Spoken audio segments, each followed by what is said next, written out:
Yeah.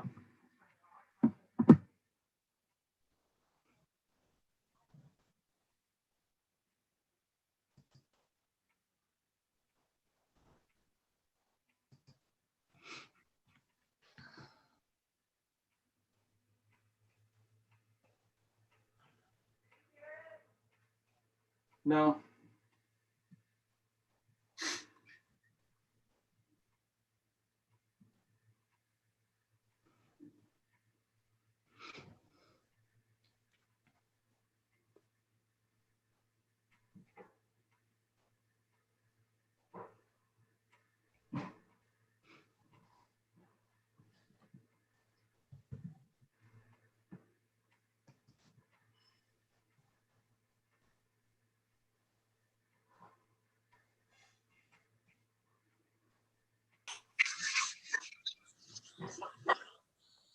Good afternoon, everyone. Go ahead. Good afternoon. Okay. Where are you up? You're up here. Yeah, I was just going to, well, don't worry about cleaning my seat. There you go.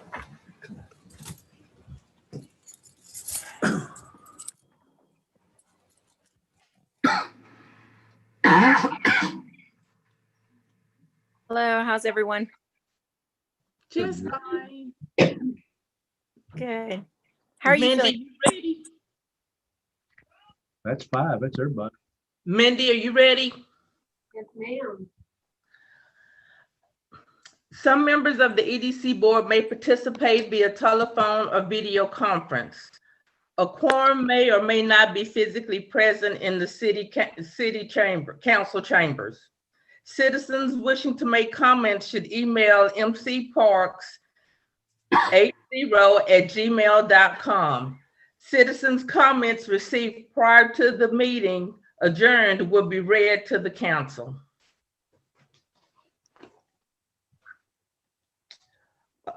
Approval of minutes from previous meeting, November 17, 2020, regular meeting. I'll make a motion to approve the November 17th, 2020 regular meeting minutes. Second. Sir. I have a comment because there are no discussions in the minutes, and I don't understand that.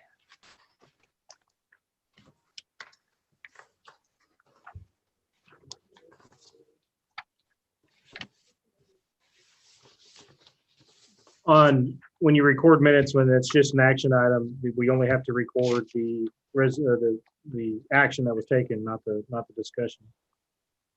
If it's listed as an action item and not a discussion item. Okay, so going forward, we need to list it as discussion and consideration of motion. If you'd like the discussion to be recorded, yes, ma'am. It would need to be listed as a discussion item. Okay. It is in the audio minutes, which are kept as well, and the video recording is kept for 6 months. Okay, it's kept in what? The audio recording is kept, and the video recording is kept for 6 months. 6 months, sorry. Okay, 6 months. Okay.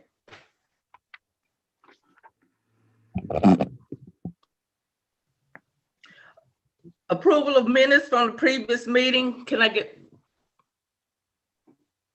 All in favor? Any opposed? Aye. Consideration and possible action. Discussion and consideration of motion to authorize the city bond council to seek tax notes in the amount of $500,000 for a 7-year repayment period for capital improvement projects. Okay. See if my voice lasts here. We can discuss this. Okay. Can y'all hear me? Yes. Okay.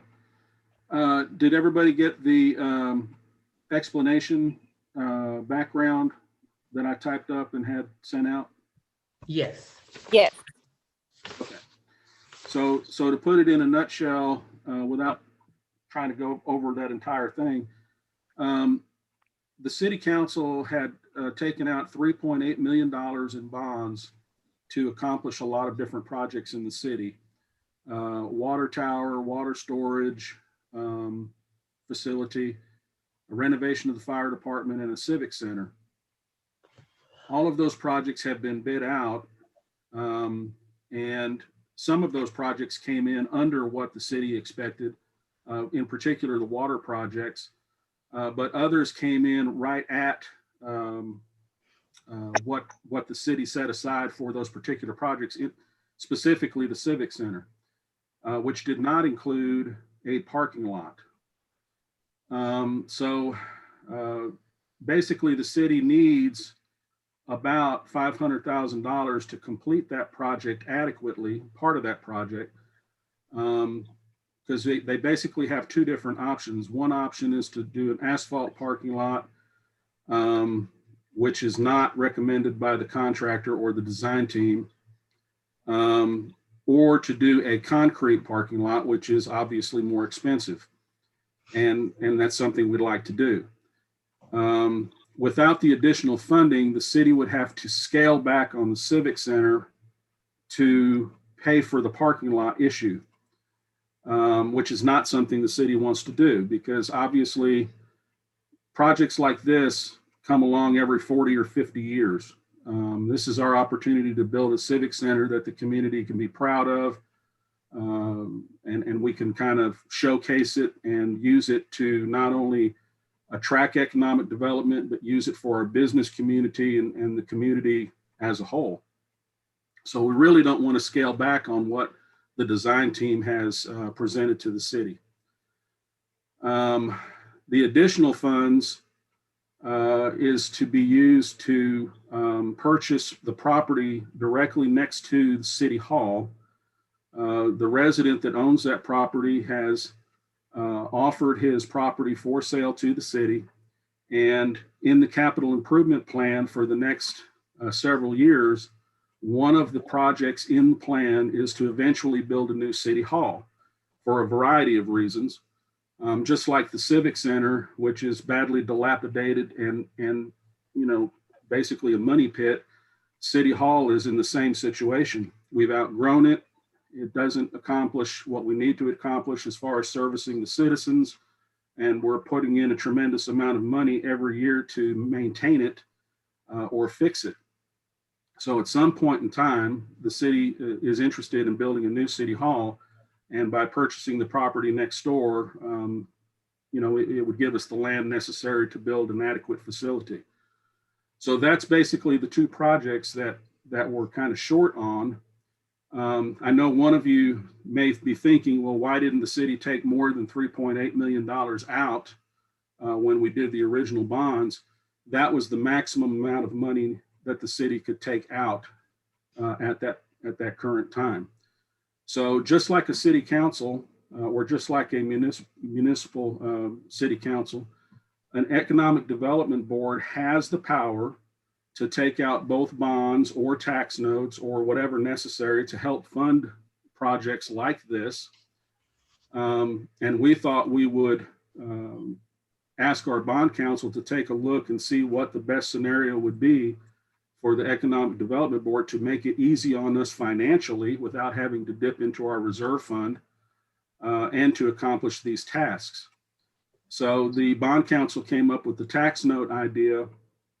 It's a 7-year tax note. And essentially it averages out to about $77,000. It goes up a little here and there. But historically, we've always set aside around $75,000 in our fund in case a big project comes along. We've historically set that aside in the economic development budget as it is. This particular year, we're using it for Memorial Park. Next year, we don't really have a project set aside for that yet, but I guess the indication I'm giving you is we would not have to dip into our reserve fund to pay this tax note back over the next 7 years, unless some big project came along that you were interested in looking at. In addition to that, and I think the city manager can explain it better than I can, The funds that will be coming into the city from this point forward, you're going to see an increase in sales tax. Matter of fact, we're already seeing a big increase in sales tax. The numbers reflect that our sales tax collections are larger than they have been in the last 6 years. So with COVID going on and all that kind of stuff, that's pretty amazing if you think about it.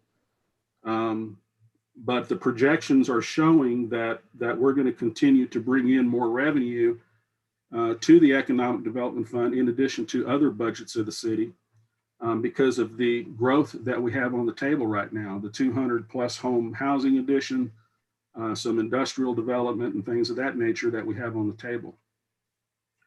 So we're not really worried about paying back these funds or anything like that. But we do see it as an opportunity for the Economic Development Corporation to fund the balance of this project so we don't have to scale back on the Civic Center, and we can purchase that property in the hopes that at some point in time we can build a new city hall. So that's essentially everything in a nutshell. I'll be happy to answer any questions. The city manager's here. He could answer questions as well. But that's what this is all about. So I was going to share something real quick if the board will allow me to. I'm just going to share my screen with you. One thing I wanted to highlight and show you was some of the numbers. The Economic Development Board has a budgeted revenue for this year of a total of $184,000. We are not asking to commit any funds from EDC this year out of this budget. Those funds that are being allocated from the EDC are already allocated towards the Memorial Park. So we're still looking at a budgeted revenue that could be allocated to the reserve funds of over $110,000 this year is what we can expect that number to increase. Currently, the EDC is sitting at just under $600,000 in reserve funds. As we continue this tax note over the next 7 years, by allocating $77,000 to $80,000 a year towards this tax note, the EDC is still going to see a revenue increase towards their reserve fund of approximately $100,000, unless you choose to fund other projects, at which if it's under $100,000, you're still going to see a net gain and a net profit within those reserve funds. So we're not asking to dip into reserve funds at all. The funds are certainly there, and we expect that revenue to increase. We are currently, for the last several months, have seen a roughly 10 to 20% increase in sales tax collection. And that has positively impacted the EDC fund, the CCD fund, along with general operations. We expect to see that increase kind of maintained for the next few months. And as these developments that we have coming in the city that Nicoletti's been working hard on getting, like the residential developments and new businesses coming in, and as we complete these projects and seek new businesses to come in, we expect to continue to see those sales tax numbers increase. How big an increase is that? 10 to 20% over what was budgeted is what we've been seeing over the last several months. How does it compare to last year? It's definitely an increase from last year. I don't have the exact numbers, but it's significantly higher. The reason why it's been significantly higher is because when COVID-19 hit back in March, many people stopped going out and shopping in person, and online sales went through the roof. When online sales went through the roof, we saw a significant impact on the sales tax here in Everman. We had folks ordering from Amazon, and that tax goes to where those individuals reside. They don't go to where the business is when you order online. So because of that huge increase of online purchases, we've seen a positive impact in Everman, and a significant one at that. Well, whereas the bigger cities, I checked theirs, and they still show they're in the negative compared to where they should be. The smaller cities are they're coming out ahead of what was budgeted. I want to say that I remember we discussed, I think it was a 6%. Once COVID actually started hitting, we had a 6% increase in sales tax. So that's where it's dramatically increasing from now.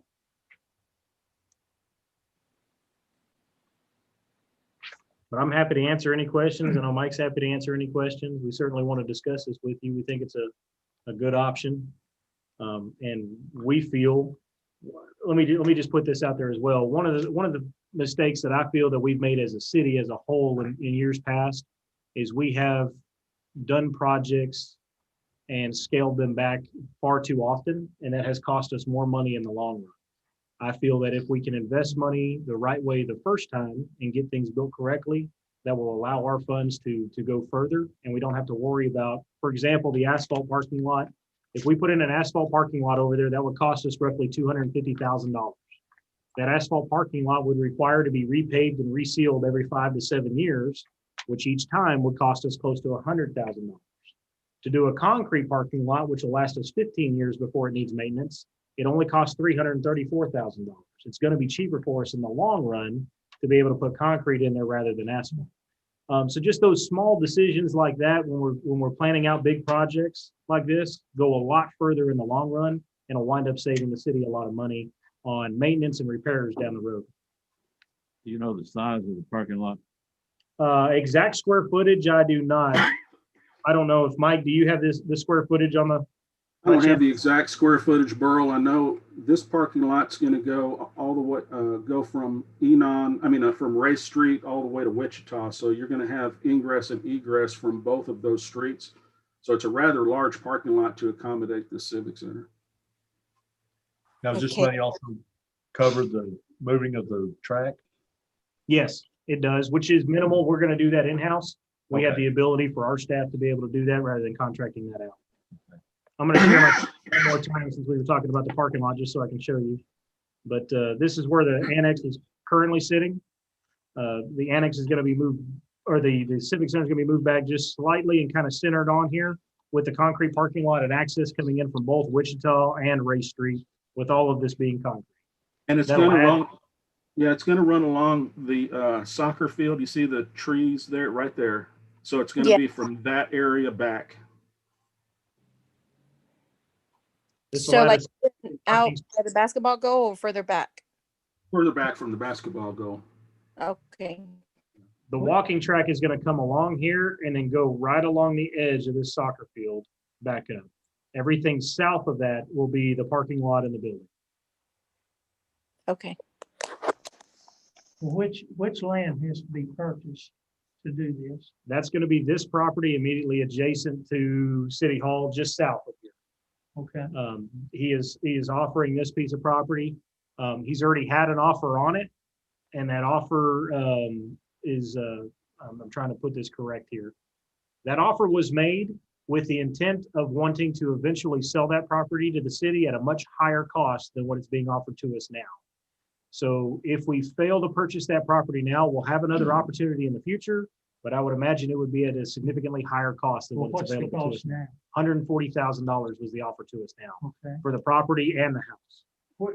where's that in here? I mean, are we thinking about that too, or what? It was Yes, brought up a while ago, that's the reason I'm asking. yes, I it's, I think he sent out a spreadsheet that was built as well, which include property purchase. It's got an Excel spreadsheet, looks something like this. Got it up on the screen as well. That property purchase is up here for $140,000. City council has already approved the purchase of the property. We just got to find the funds to be able to make that happen. I And that's- thought the funds were coming out of the bond fund, the bond fund with the streets. Not with the streets, no, man. We can't spend the street fund on the purchase of the property. The Okay, original, you remember, when we took out the what was it, 3 something million, yes, ma'am. that was supposed to include the road, the streets, the annex, the fire department, and that property. Yes, ma'am. So when we took that bond out, I'm sharing my screen right here. There were two parts of that bond. The first part was a water fund CO, which was part of our infrastructure projects, putting in the new well site, adding new water lines to accommodate the new developments coming in. And that portion of the bond was at 1.6 million. The city improvement CO, which was geared towards renovating the fire station, the city hall annex rebuild, the purchase of the property, that came in at 2.2 million. That was the maximum that the city was allowed to take out as a bond. after going through and doing the RFPs and RFQs and meeting with contractors and getting bids to be able to properly complete these projects, is when we discovered that we're coming up short, largely because of the fact that when the bonds were initially considered and the price estimates were initially obtained, we didn't get price estimates for a parking lot associated with the Civic Center. That chunk of money is exactly $334,500 to put in a concrete parking lot. That's why we're coming in short of funds, is that we borrowed the most that we possibly could, but to be able to obtain everything that the city has been desiring and wanting to push forward, we've got to borrow just a little bit more, which is why we're coming to the EDC tonight. So the $500,000 would be for the land and the parking lot? Yes, $500,000 will take care of putting in the concrete parking lot at the Civic Center, as well as purchasing the property immediately south of us. Let me also add that the contractors that we're working with on both the fire station project and the annex project have been remarkable. They are very good about overestimating their cost. One of the things that they've expressed to us is that they do not want to come in and do any change orders. They don't want to come in and tell us that they've gone over budget. So they have a pretty large contingency fund in there. And there may, at the end of this, be some additional savings, and we might wind up coming in under budget. Every project that they've completed, they've told us they've come in under budget with the exception of one project in the last 10 years. Everything else has come in under budget. So with that being said, if there are funds left over at the end of this, we could turn around and roll those funds right back into the principal on the loans that were borrowed, which would lower our payments and give us the ability to pay these off early. How much tax revenue are we giving up on buying the property? That's a good question that I don't have the answer to. But while you guys are talking, I will see if I can pull it up. I Don't think it's gonna be that like much. this concept of the EDC covering this, and if the city were to go in and do this and take out another loan for $500,000, that gets passed on to our citizens. Citizens are already paying the sales tax for the EDC, and this is a project that fits within the guidelines of EDC. So it's just something to think about. You know, if we don't pass this and I have to go to council and ask them for an additional $500,000, that's going to be passed on to ad valorem taxes. Well, interest rates are low now. Yeah, I but mean, if you're gonna do something, now's the time to do it. but it's still 500,000. Yeah. You know, plus interest. Right. So that we would have to hit up our citizens for, and we've already hit them up for $6.8 million for water and Mhm. The oh, CO. and this Yes. here. Yeah. The projects here. So we've property taxes have gone up considerably this year just because of the projects that it's not a wish list. These are things that need to be done. We've got an aged water system and Yeah, our buildings are aged. I know So, that. But we're trying to, My street stays stored all the hell all the time.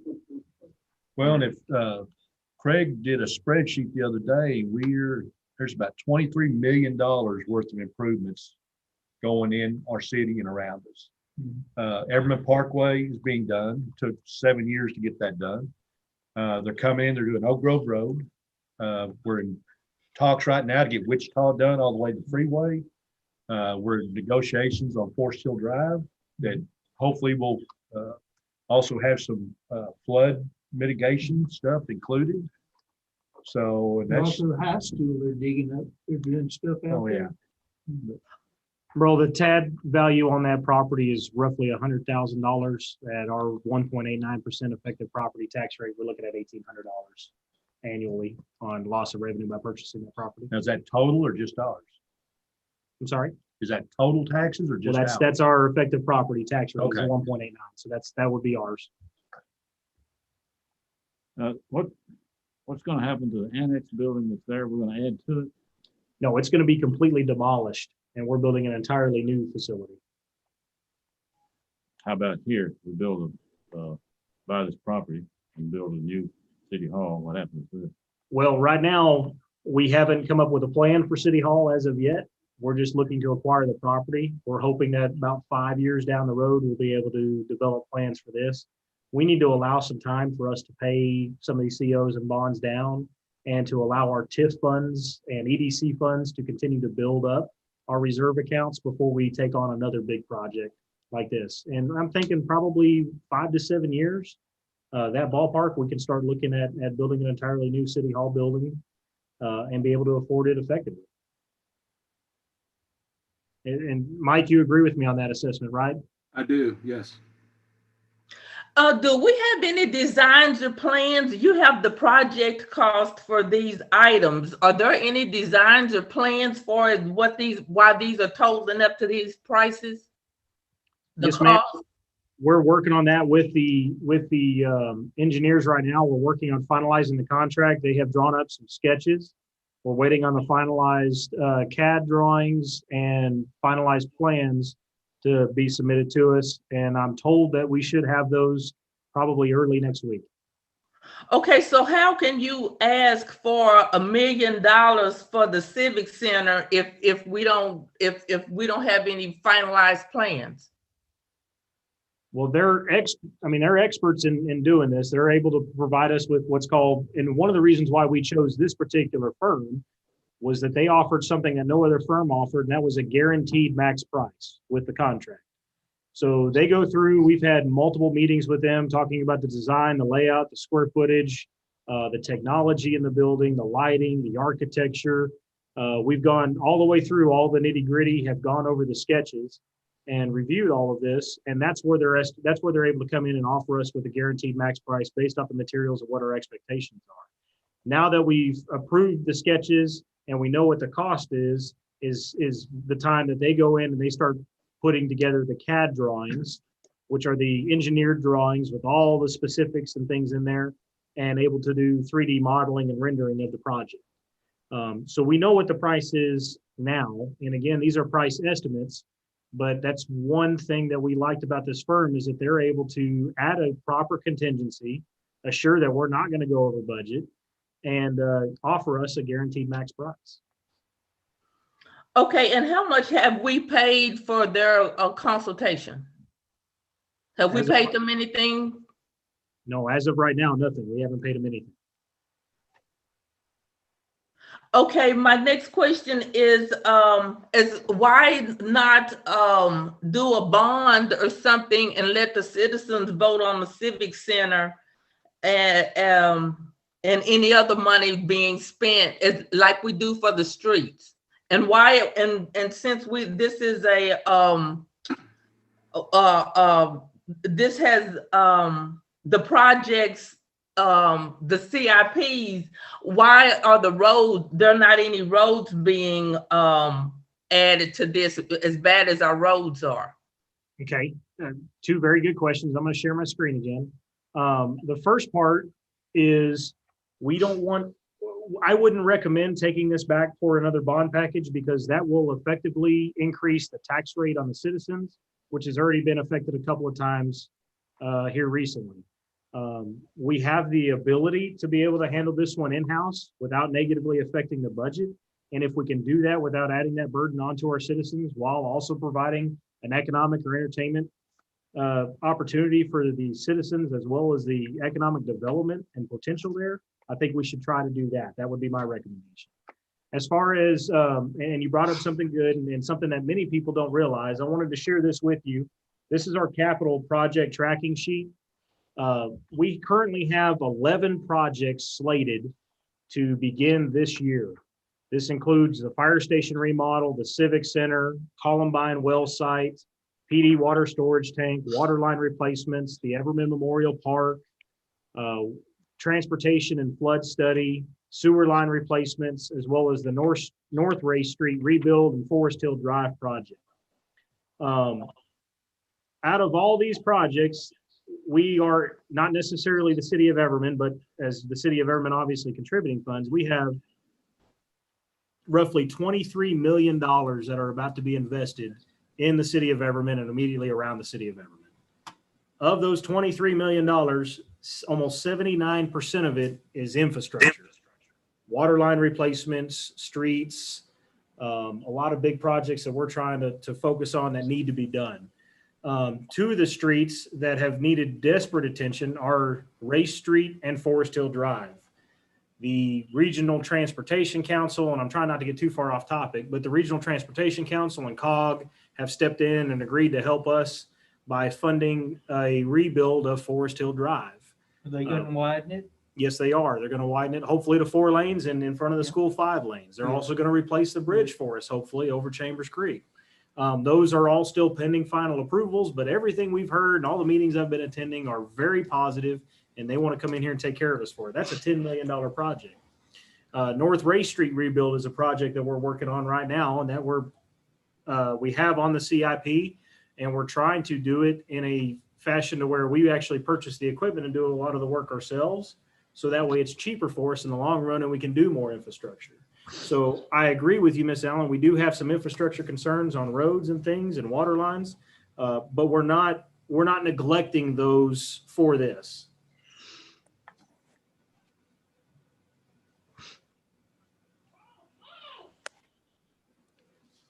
How are the bonds rated? That's going to be a finance question that I'm not going to be good at answering. Nicoletti, do you know how to answer that one? How are the bonds rated?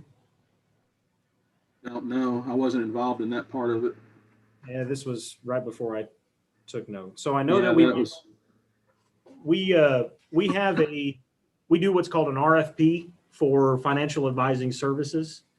The RFP for our financial advising firm was done roughly 2 years ago, and Samco Capital was selected. There are financial advisors who essentially come in, and when the city requests to do a bond package of some sort, they go out and do all of the bidding and rating and all that stuff for us. I can tell you that our current bond rating came in when we did the hearing most recently, came in at a BBB+, which has actually downgraded us slightly. It's downgraded us slightly, not because of our bond package, not because of taking this bond out, not because of our financial stat. It came in because a lot of the reason was the way that our accounting and tracking has been done historically. We have been working on that, and Susan has been working on that and improving all that. But that doesn't mean that our financial status is bad whatsoever. Our financial status right now, particularly the financial status of the EDC, is looking very good.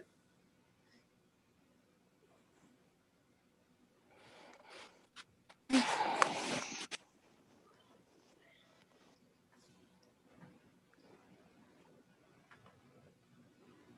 not running this show.